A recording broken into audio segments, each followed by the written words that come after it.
Bonjour à tous, nous sommes à Paris. Salut Franck. Hein À Salut Paris, Ludo. exactement, dans un endroit plutôt sympa. Endroit sympa, sur Ouais. une péniche. Et c'est un jour un peu particulier pour Ed, puisque cette raquette que vous voyez ici est un peu particulière. C'est la présentation d'un nouveau concept que met en place actuellement Ed. Et Exactement. peut-être que Ludo, tu vas pouvoir nous parler de cette raquette. On fera passer quelques photos et quelques vidéos. Une raquette un peu spéciale avec, vous le voyez, une raquette pleine, mais avec une petite spécificité. Tu vas nous dire ce Ouais, qu'il y a. Bien sûr.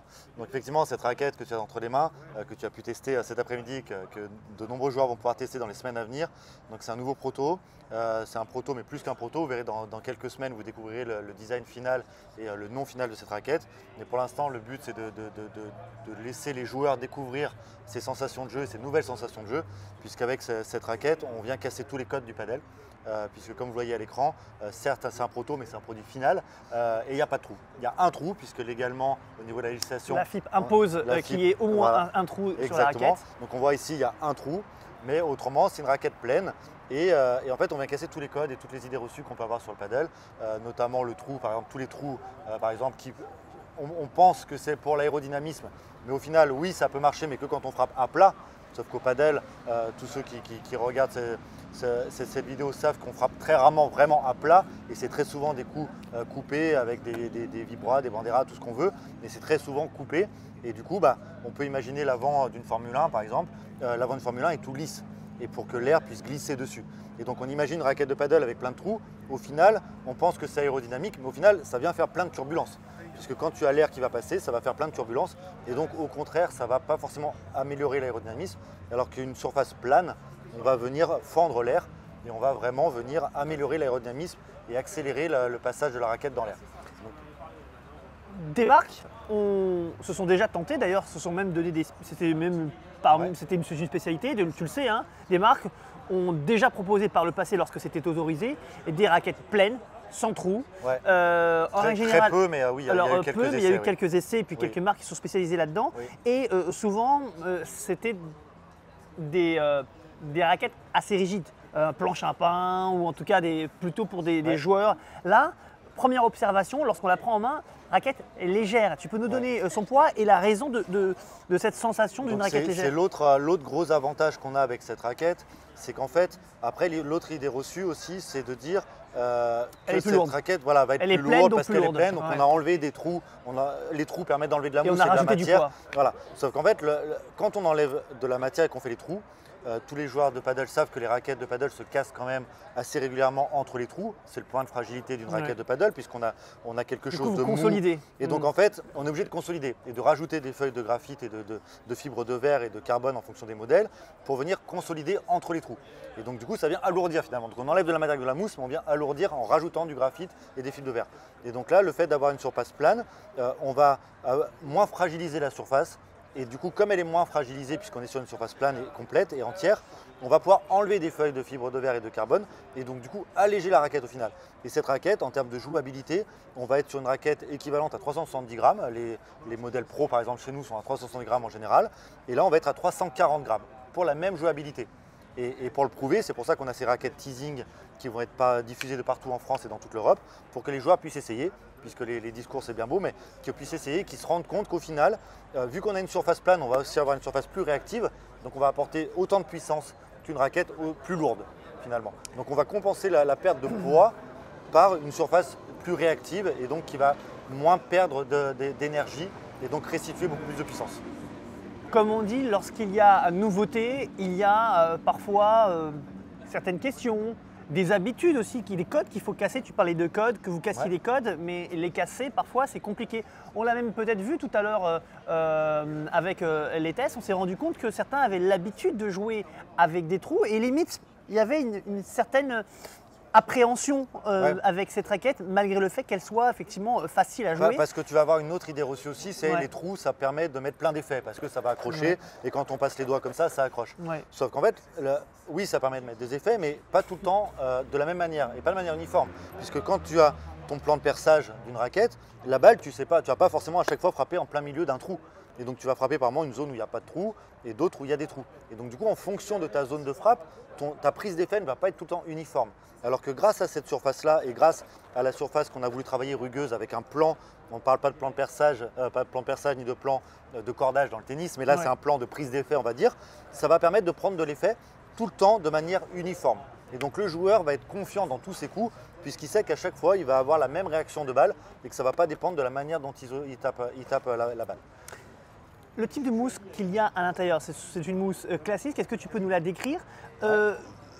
On a fait les tests tout à l'heure et on s'est rendu compte d'une chose, c'est que c'est une raquette relativement souple, en tout cas qui est venue compenser peut-être le fait que ce soit une raquette pleine. Justement, qu'est-ce qu'il y a à l'intérieur de cette raquette? Donc effectivement, tu as raison, c'est une raquette pleine et en plus c'est une raquette avec une surface carbone. On est en carbone 12K, on le voit, c'est les petits carreaux que vous devez voir à l'écran et vous le verrez mieux en vrai quand vous l'aurez dans les mains. Mais donc effectivement, on peut penser que c'est une raquette assez rigide à la base, mais en fait à l'intérieur c'est une mousse, c'est une power foam chez nous, donc c'est des mousses puissance et c'est des mousses plutôt avec une densité assez souple qui permet d'avoir un effet un peu plus souple, un peu plus trampoline on va dire, et c'est pour ça que ça s'appelle power foam, c'est que ça va donner apporter plus de puissance. Donc en fait on est sur une raquette qui va être très réactive puisqu'on a une surface assez rigide, une surface de frappe assez rigide, mais qui est compensée par le fait d'avoir une mousse plus souple à l'intérieur, et donc on est vraiment sur une raquette très puissante. Vraiment très puissante, avec en plus cette barre de stabilité au milieu qui permet de moins déformer la tête de raquette, et donc on n'a pas de déperdition d'énergie. Alors justement, j'allais y venir. Est-ce que tu peux nous dire si ce concept permet de plus amortir et d'éviter les bobos, les paddle elbow comme on dit aujourd'hui? Déjà, tu as le fait qu'elle va être donc moins lourde, quand même 30 grammes de moins par rapport à une raquette de même jouabilité. Donc déjà, ça va aider à avoir moins mal au bras et ça va aider à la maniabilité. Et après aussi, il y a autre chose dans nos raquettes maintenant, c'est qu'on a ce butter souple ici, ce cap ici qui est souple et qui permet d'absorber plus les vibrations, puisque contrairement au tennis, où au tennis on tient la raquette un peu plus dans le manche et avec le bout de la raquette qui va sortir, on a tendance à la prendre en bout, parfois même il y a le petit doigt qui absolument à être à l'intérieur et à tenir à l'intérieur. Et donc quand on a des capuchons rigides, le problème c'est que ça vient taper de plus en plus et donc on a toutes les vibrations qui vont encore plus remonter. Et grâce à ce butter cap maintenant qu'on a mis là, ce cap un peu plus souple, ça permet vraiment d'absorber les vibrations et donc ça va venir aider ça. Donc raquette plus légère, qui va être plus maniable et également ce système qui va venir absorber les vibrations. Donc on essaye de protéger au maximum et après il faut que les joueurs aussi s'habituent. Il y a eu pas mal de ce début quand les joueurs de tennis se sont mis au paddle et on sont devenus addicts, comme toi tu l'es devenu, comme moi j'ai pu l'être aussi, et ils se sont mis à jouer à bloc. Donc forcément dès que tu passes d'un sport à un autre et que tu joues énormément ton corps ne comprend pas trop. Donc maintenant les gens ont pris l'habitude de jouer au paddle et je pense que leur bras s'est habitué aussi, mais cette raquette permet évidemment de réduire aussi ces problèmes-là. Autre question, cette raquette-là est une raquette très souple, j'ai presque envie de dire, qui va s'adresser à monsieur et madame tout le monde. Ça veut dire concrètement que c'est une raquette qui sera peut-être utilisée. Est-ce que c'est une raquette qui sera utilisée par des joueurs qu'on a l'habitude de voir à la télé, quand je dis à la télé, ça veut dire des joueurs pros en France aussi. Je pense à Jérémy Scatena qui est aujourd'hui l'un des nouveaux ambassadeurs EDE. Est-ce qu'on le verra peut-être jouer avec cette raquette? Donc nous… je pense aux joueuses notamment. Et aux joueuses également, aux joueuses. Tu as aussi Arturo Coelho qui est sur des raquettes plutôt puissantes à la base. Donc nous l'ADN, et c'est la même chose dans le tennis, dans le paddle, de partout, c'est on ne force pas les joueurs à jouer avec un matériel. On leur propose des matériels qu'on développe et ensuite ils choisissent le matériel qu'ils se sentent mieux. Donc on va forcer aucun joueur à jouer avec. On a plein de nouveautés qui vont arriver que vous découvriez grâce aussi à Paddle Magazine et dans les semaines et les mois à venir. Donc là ils sont en période de test avec toutes les nouveautés qui vont arriver sur la fin de l'année 2023 et début 2024. Et ensuite ils feront leur choix. Oui, il y aura certainement des joueurs pros qui vont être dessus, parce que c'est une vraie raquette avec une jouabilité digne des pros. Avec plus de poids? On rajoutera peut-être un petit chouïa de poids peut-être pour ces joueurs-là. Peut-être qu'eux rajouteront un petit peu, mais comme dans n'importe quel sport, n'importe quel… les joueurs après, à ces niveaux-là, c'est tellement pointu qu'ils adaptent un petit peu. Mais en tout cas, c'est les mêmes moules et c'est les mêmes choses. Après, ils peuvent adapter certains poids. Mais donc oui, on a bon espoir qu'il y ait des joueurs, tu parlais de Jérémy Scatena, qui aussi joue avec des raquettes plutôt puissantes. Il les a entre les mains, il va les essayer. Ensuite, on verra s'il switch avec ou pas. Mais c'est le but, bien sûr, qu'il y ait des joueurs qui passent avec, et y compris des joueurs pro, parce que ce n'est pas une raquette loisir, c'est une raquette aussi pour des joueurs pro. Allez, je vais vous le dire quand même, parce que vous la voyez, cette raquette, vous voyez son look. Alors oui, c'est vrai qu'il est sympa ce look, mais ce n'est pas le look définitif. Le look définitif, nous l'aurons d'ici quelques semaines. Le lancement officiel est le 31 août. Ouais. Le lancement officiel de la vraie raquette est le 31 août. Et le visuel sera dévoilé un petit peu avant. Mais pour l'instant, on est là-dessus. C'est pas pour faire... comment dire, c'est pas pour juste faire les mystérieux un petit peu, c'est surtout qu'on veut d'abord que les joueurs essayent cette raquette. Peu importe le nom, peu importe avant le design. Avant de passer au look. Voilà, peu importe le look. Voilà, pour ça, c'est une raquette noire, qui est déjà très belle comme ça, mais raquette sobre, pour que les joueurs essayent juste la jouabilité et qu'ils ne soient pas perturbés par un nom, par éventuellement un joueur qui pourrait jouer avec et quoi que ce soit.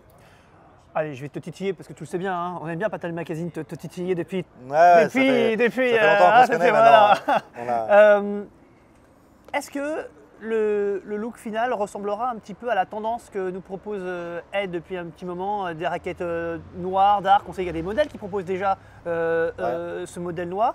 Comme par hasard, on voit aujourd'hui, même si c'est une version, j'allais dire prototype, mais en réalité c'est la version finale, c'est juste le look qui est différent. Voilà, exactement. Mais on voit un look plutôt noir aussi. Est-ce que c'est un indice pour la future raquette au niveau du look? Sur les raquettes un peu spéciales chez nous, on a tendance à être plutôt sur des raquettes black, assez noires. Donc oui, elle aura vraiment des spécificités. On restera sur cette même lignée. On restera sur cette lignée assez proche de ce modèle-là, mais avec quelques ajouts de design et qui la rendent encore plus classe et encore plus belle. Allez, deux dernières questions. Je vais la même dernière question. Est-ce que Ludo et Pierre-Étienne Morillon, parce que qui nous a annoncé tout à l'heure son grand retour prochainement, oui. Est-ce qu'il jouera avec à l'apéro en ce moment. Oui, non, chut. Est-ce qu'il jouera? Tu penses que c'est une raquette avec laquelle tu joueras, toi Alors moi, je suis loin du niveau de ces personnes-là. Je suis un joueur loisir qui vient du tennis et qui s'amuse au padel. Mais oui, je te le dis, on a vraiment des top joueurs. Elle est entre les mains de tous nos top joueurs. Et oui, il va y avoir des top joueurs qui vont jouer avec, c'est sûr. Elle apporte la même jouabilité en moins lourde, donc forcément, ils vont adorer. Et la bonne nouvelle, c'est que vous aurez Stéphane Penso qui aura cette raquette entre les mains d'ici peu et qui vous fera un rapport détaillé, comme il en a l'habitude, sur la raquette d'ici quelques semaines. Donc, on vous donne rendez-vous pour le test de cette raquette de A jusqu'à Z. Et évidemment, on reviendra sur le grand retour de Pierre-Étienne Morillon, ancien top 20 français, qui nous a annoncé en exclusivité jouer probablement avec son ancien partenaire, Joe Bergeron. Voilà. Le savais-tu? En vétéran alors, non, parce qu'ils ont tous pris la retraite, les deux là. Les deux retraités. Voilà, les retraités de retour, cela fera l'objet de notre... merci pour le titre en tout cas, les retraités de retour. Merci Ludo. Merci à toi, merci d'avoir pris le temps d'essayer aussi la raquette.